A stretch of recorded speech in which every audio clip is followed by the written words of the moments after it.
presenting The Doctor Gets the Answer on the Cavalcade of America, sponsored by E.I. DuPont and the Moores and Company of Wilmington, Delaware.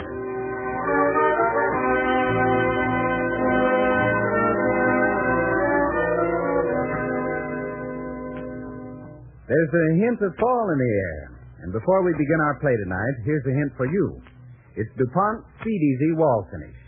Now's the time of year when the serious business of home decorating really begins. From the long list of better things for better living, DuPont brings you Speed Easy, the finish that covers almost any wall surface. It covers wallpaper in one easy coat and dries in an hour. It'll make your redecorating this fall the pleasantest you've ever done. Speed Easy is just what its name says. It's speedy, dries fast, it's easy to apply. Remember, Speed Easy made by the DuPont Company. And now, for our play. I'm a major in the Medical Corps, Army Air Forces. I'm here tonight to tell you a pretty important story. Pretty important because it concerns how we're treating soldiers who, to give it the scientific name, have suffered traumatic neurosis of war. They used to call it shell shock. Today, it's known as battle fatigue. By any name, it's a difficult problem. Tonight, by detailing the case history of Sergeant Doug Bennett, waist gunner in a B-17, we're going to tell you part of the story of how we're handling it. Listen to the case history of Sergeant Doug Bennett. The DuPont Company presents The Doctor Gets the Answer, an original radio play written by Peter Lyon and based on documentary Army material featuring Donald Buca as Sergeant Doug Bennett and Edwin Jerome as the Medical Corps Major on the Cavalcade of America.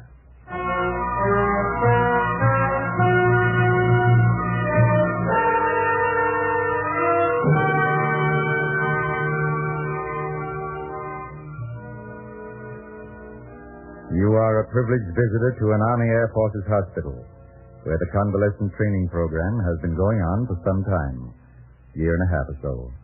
You are sitting in the shadows of a hospital amphitheater, one of about 4 dozen people looking down from the circular rows of seats to the brightly lighted stage, where sit an Army Air Forces doctor, a member of my staff, and a patient, a convalescent, Technical Sergeant Doug Bennett. Everybody present but you is a doctor. Their interest is professional. They listen carefully, jot down notes in their loose-leaf books. They are learning about psychiatric therapy from a case history, that of a convalescent now about to be discharged. You watch the doctor below, my assistant, as he gestures toward the patient. Gentlemen, this is Sergeant Bennett. He has been told that he would answer questions before you this morning. Sergeant, would you tell what medals have been awarded you? I got a Purple Heart, an Air Medal, a couple of Oakley's clusters. How many battle missions, Sergeant? 46, sir. Now, I'd like you to tell us about the complaints you had when you came here. Or, as a patient, I mean. Complaints? Yes. Were you upset? Nervous? Yes, sir. Well, can you describe it? In what way were you upset or nervous? Well, I couldn't sleep. Did you have dreams? Yes, sir. Nightmares? Yes, sir. Can you describe what sort of dreams you had? I dreamt about battle missions. Dreamt of flak. Dreamt about men fighting out the Nazi pursuit ships. About men yelling and screaming. Dreamt of some Germans. And were the dreams in color or in black and white? In color. Any other complaints, Sergeant? You said something about your speech. Yes, sir. I used to stammer and stutter for quite some time. As a matter of fact, I still do just once in a while. Were you nervous before all this happened to you? Did you consider yourself a nervous person? No, sir. Were you nervous the morning of your last battle mission? The 46th? Yes, the 46th. Suppose you tell us the story of what happened that day. Just tell it to us in your own words. Well, no, I wasn't nervous that morning. No more nervous than usual, that is. The assignment was over Augsburg. Pretty clear sailing on the way in. A lot of flak over the target, but we got our bombs off okay. Then, just as we came off our run, the Nazis hit us pretty bad. The intercom went out on their third pass at us. About that time, Shorty... He was my buddy, the guy at the other waste gun turret. Shorty came over and told me that the navigator had ordered us to hit the chute. Abandoned plane, we did. Just the two of us. Jumped out and cleared and started.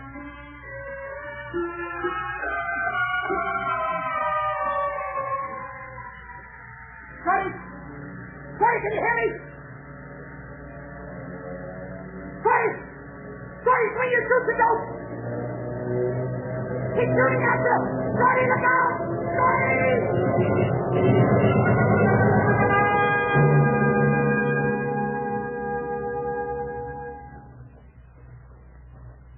Shorty? Shorty? Over here. I'm here. Hang on, baby. I'm coming. Shorty. Hiya, John.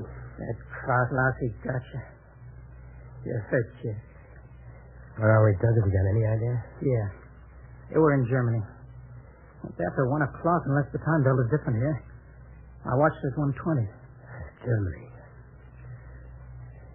Those mountains looking to land in these woods. Any houses, any people? No. I got my eyes on those mountains. That's West Shorty. That's where we're going in a few hours, when it gets dark. You told them that I can't walk. Look at me. We're going there, kid. Wait and see. Just wait till it gets dark. We'll be on our way.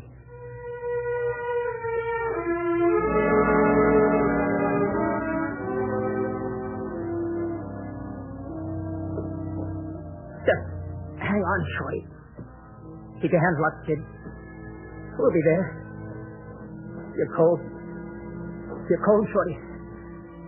Don't answer me, boy. Save your breath. We can make it to the border in another 4 hours. Before dawn, baby. France.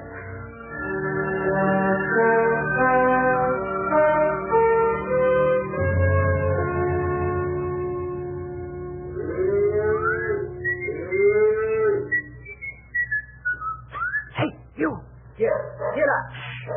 Quiet. I'm a friend.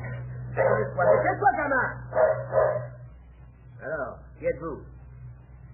Vous êtes allemand, dites. A friend. American. Américain? Vous êtes aviateur? We ethnic American. Look, can you hide me? Come with me, quick. Patrol allemand, the Bosch. They will come here soon. Follow me, quick.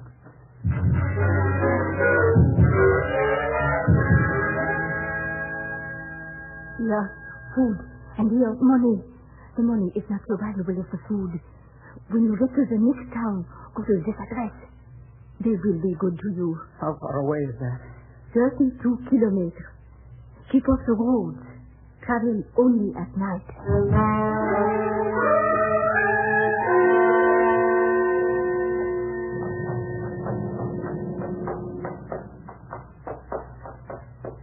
I go only this far.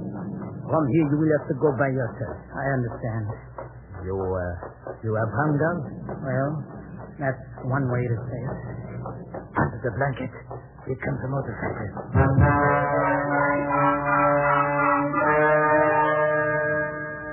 Here goes there. I'm American. A friend. Hold your fire. Come toward me with your hands folded on your head. Quick. Don't worry, buddy. I'll be as quick as I can. What the blazes are you doing coming from that direction? Lost are you, Yank? Not me, Tommy. I'm found.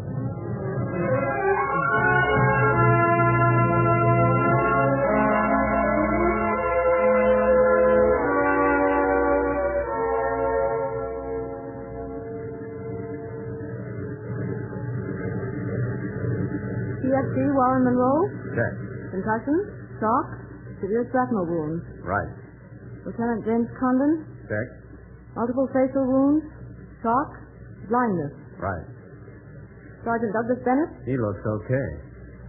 Severe shock, fatigue due to lack of sleep and continuing physical exertion, mild malnutrition, traumatic neurosis. I take it all back. He needs the trip back to the States, all right.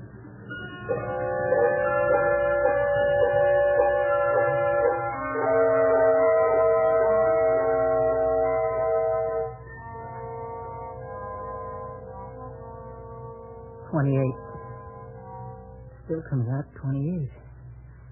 1, 2, 3, 4. What's the game, soldier? Proving you know how to count? Oh, no, nurse. See, it's my first day here. I want to get used to how many nails I'm going to be looking at in the ceiling. I make it 28, I think. You think?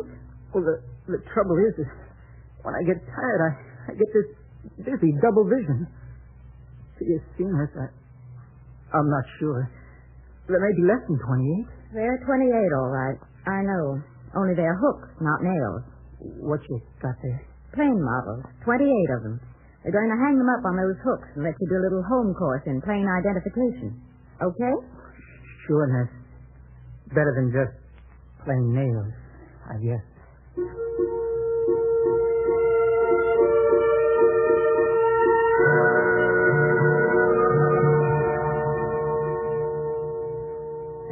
Okay, fellas, next exercise. Feet apart like this. On 1, left finger touch right toe. On 2, back up again. On 3, right finger touch left toe. On 4, as you were. Ready? Yeah, all right. 1, 2, 3, 4. 1, 2, 3, 4. 1, 2, 3, and hold. All you men with the red cards, that's enough for you. Back to bed with you. You others, the same exercise. 1, 2, 3, 4. What's this red card stuff? You two? Means we quit. Back in bed and watch the other guy. I don't get it. Well, us guys with red cards, I figure to be pretty sick. Only get 5 minutes of calisthenics. With a yellow card, you get 5 minutes more, and with a green, they figure you're pretty strong again. You can take a full 20 minutes. Oh.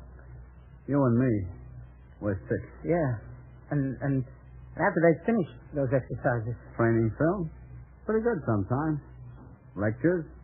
Wednesdays, a guy comes in here and lectures on American history. No kids. Where'd you get yours? Me? Oh, I was in a plane. What do you mean you were in a plane? I don't know, soldier. Skip it. Okay.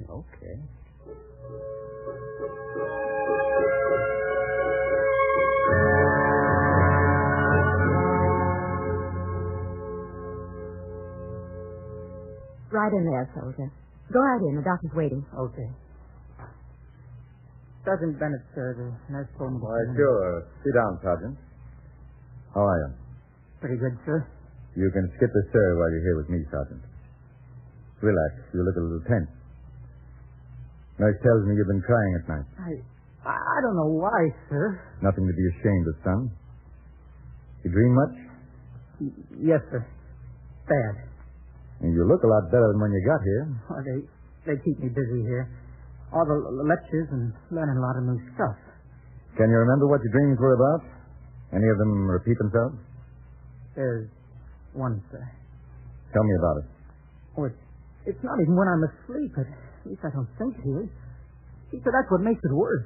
Just before you fall asleep? That's right. You see, I'm just about asleep, and it's like when you're sitting in an automobile and you're looking in one direction. And behind you, someone steps on the running board, you know? Mm-hmm. And just that little motion, it makes you turn your head around and look. And? Well, I turn around.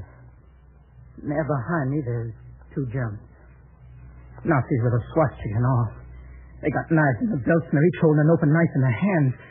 They're just looking at me. And? And? Nothing. I can't remember anymore. I'm awake, but I can't move. See, they're standing right there by the bed. I figure if I can just jump out of bed without their realizing I'm not asleep. And so all the time I'm breathing regular to pretend that I am asleep. I figure I'll be able to get up and get out of the door and lock it behind me before they come and Same 2 Nazis every time? Yes, sir. Then what happens? That's all. The rest is... There's no more you can remember? No, sir. Mm-hmm. Now then, Sergeant, I'm going to ask you to slip into this bed over here, if you will. In the bed? Yep. Just slip off your bathrobe and pajamas. Hang them on that hook there, that'll do. And then pop into bed. Yes, sir. I always hate to have anybody do something to me when I don't know what it is he's doing. So I'll tell you what I'm up to now with you. I'm going to take this hypodermic needle and shoot a little of this liquid into your arm. Not much. But I can promise you it won't hurt much. Matter of fact, all it'll do is put you to sleep for a bit. I don't mind that, sir. I haven't been sleeping very good, and that's a fact. Well, this stuff will do the trick. We call it pentothal. Now, hold your arm up like... there. Steady now. There. And we just shoot a bit of it into you. Now, in a minute or two, you'll be sleepy and you'll drop right off. Comfortable? Yes, sir. Fine. I'll leave you for a moment now, if you don't mind. I'll be back directly, but I don't think you'll even realize it. You'll be asleep. Can you hear me, Sergeant? You hear me, Sergeant? Can you hear me? Yes, sir. Count after me, Sergeant. Count. 1, 1, 2, 2, 3, 3, 4, 4, 5, 5, 6, 6, 7, 7, 8, 8, 9, 9, 10.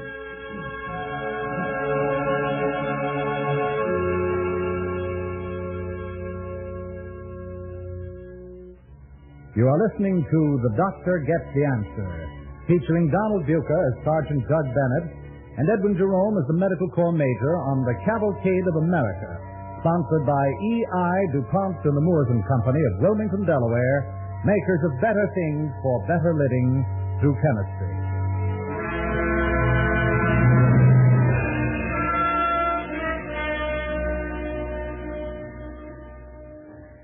Our cavalcade play tonight is the story of Sergeant Doug Bennett, waist gunner in a flying fortress who has suffered traumatic neurosis, battle fatigue, and is now in a hospital under treatment for his shock. At the moment, Doug Bennett lies unconscious in a twilight sleep induced by a new drug called pentothal. He is unaware of his surroundings, but able to talk clearly, able to answer any questions put to him. And yet, when he awakes, he will remember none of what has happened. Later, because of what the Major is about to learn of Doug Bennett's mental troubles, he will be able to treat him, cure him. Right now, the Major is ready to question his patient. Sergeant, you can hear me? Sure, sir. Skip the sir, Sergeant. I want you to tell me about your last flight mission. That was my 46th. Yes. What was your objective? The Messerschmitt assembly plants at Augsburg. There was a lot of flak, but we got our bombs off okay. Right on the target. Shorty saw him. Shorty? Who's Shorty? Shorty was my buddy, the other waist gunner. And what happened after your bombs were dropped? That's when the Nazis came at us. They killed the pilot and the co-pilot. The navigator ordered us to jump. Ordered who? Just Shorty and me. We were the only ones that got out. How was that, Sergeant? The plane exploded right after we jumped clear. We were the only ones that got away. And then? What happened then? The Nazi louse machine gunned us on the way down. Shorty didn't see him till too late. He was shot up pretty bad. I found him on the ground. Was he dead? Shorty? No, he wasn't dead. But we were way inside Germany, and I had to get him out. And me? What did you do, Sergeant? I couldn't get him out with me. I couldn't carry him. I carried him for a couple of days, but then he died. I carried his body for a couple of days more. What happened to Shorty, Sergeant? There were the mountains and the snow on him. It was cold. I was carrying him over my shoulder. I couldn't keep going. I had to leave him. I had to do it. I hated to, but I had to. I buried him in the snow. Shorty. What happened after you buried him? After I went on down the mountain. That was when I got to the border. And you crossed the border? Yeah, I crossed the border all right. Did something happen at the border, Sergeant? There was 2 Nazis there with knives. Nazis with swastikas on their sleeves. What happened, Sergeant? I murdered them. I took out my own knife and I crept up behind them and I murdered them. That wasn't... I know it was wrong. I was hungry. It was cold. I had to get back into... I know I shouldn't have murdered them. I pray to God to forgive me. It wasn't murder, Sergeant. A guy like me doesn't stab guys in the back. A guy like you kills your country's enemies, Sergeant. You killed two of them. It was your job. You did it well. It wasn't wrong. I dream about those two guys with their knives and their swastika. You did right to kill them, Sergeant. You did perfectly right. Now, go to sleep, Sergeant. You need it.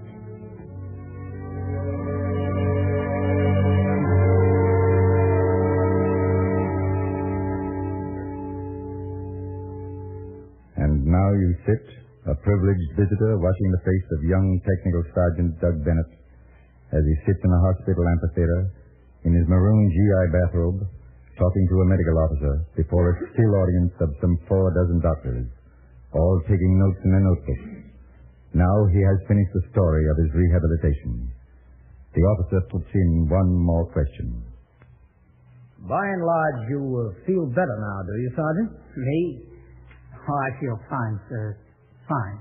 Dreams about gone, are they? Haven't had a bad dream in 2 weeks, sir. But there's just only one thing. Yes, what's that? Well, sir, you see, I feel like I'm wasting my time here. My wound is okay, my nerves are okay. The major explained to me all about what happened and why.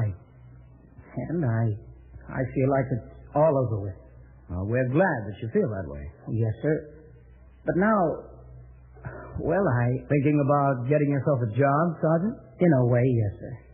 What I mean is, I'd like to put in for active duty again. See, I feel like I'm missing the best part of the fight.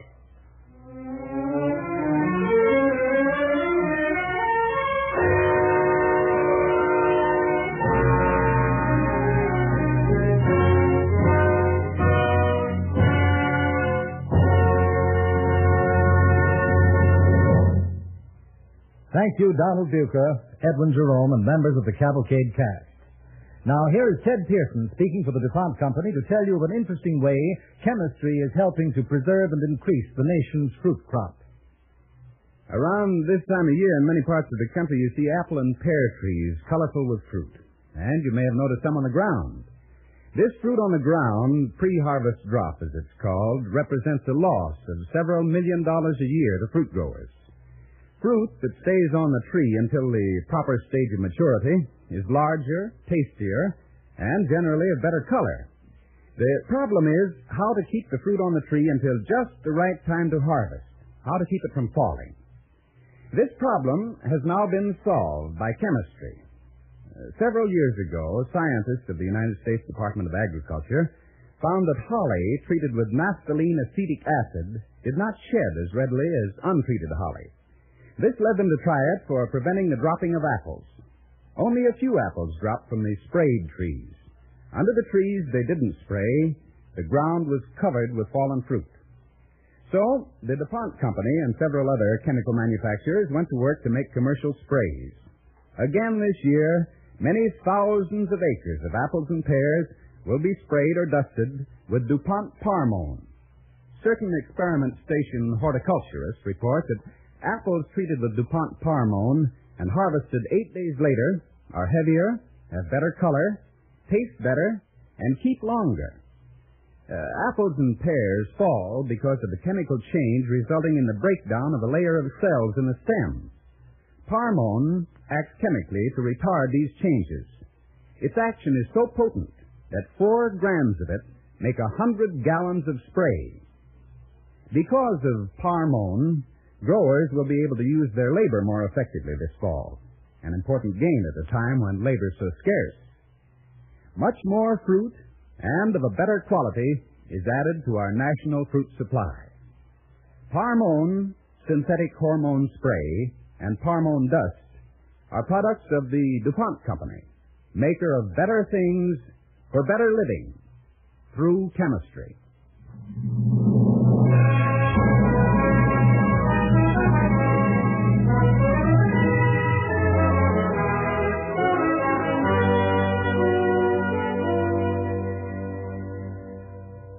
This is your Cavalcade announcer, Roland Winters. For many weeks past, this spot in our program has been used to tell you of the following week's play. This evening, I wish to tell you not only of a play and its stars, but of an entire series of great stars in great radio plays. Beginning next Monday evening at this time and over this station, Cavalcade will inaugurate for the fall and winter season a series of outstanding radio plays performed by the foremost stars of stage and screen. The plays in this series have been written by outstanding authors in the literary and entertainment world, and the performers starred in these plays include Clark Gable, Walter Pidgeon, Rosalind Russell, Paul Muni, Edward G. Robinson, Bob Hope, Francis Langford, Tallulah Bankhead, and Robert Walker. As a special feature of this series, the eminent actor of stage and screen, Walter Houston, will serve as your host each week. To Rosalind Russell has fallen the honor of raising the curtain on this series next Monday evening in a fascinating and unusual role, Hymn from the Night. In the weeks to follow, Bob Hope, Francis Langford, and Jerry Colonna will give their first complete report to America on their recent Pacific Battlefront tour. Walter Pidgeon, Edward G. Robinson, Clark Gable, Tallulah Bankhead, among many others, will appear in stories of high adventure, of romance, of science fighting to save lives. A series of quick glimpses of America's heroic past to reassure us for our future and to help us set our rights for the world to come. Next Monday evening's Cavalcade, starring Rosalind Russell in Hymn from the Night, will be an exciting evening in radio, the first of many such evenings in store for you during the coming fall and winter season. A season of great entertainment brought to you by great stars in great radio plays on the Cavalcade of America.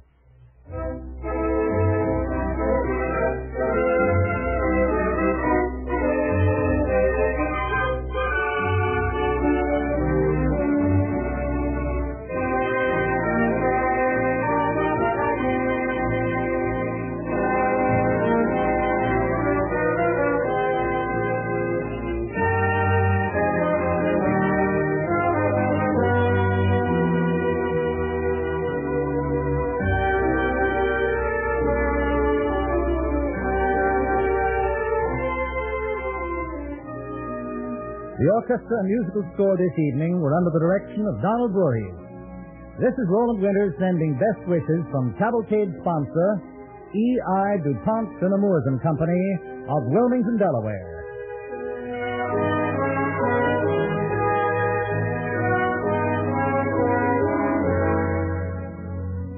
Remember next Monday evening's Cavalcade starring Rosalind Russell in Hymn from the Night. The Cavalcade of America came to you from New York.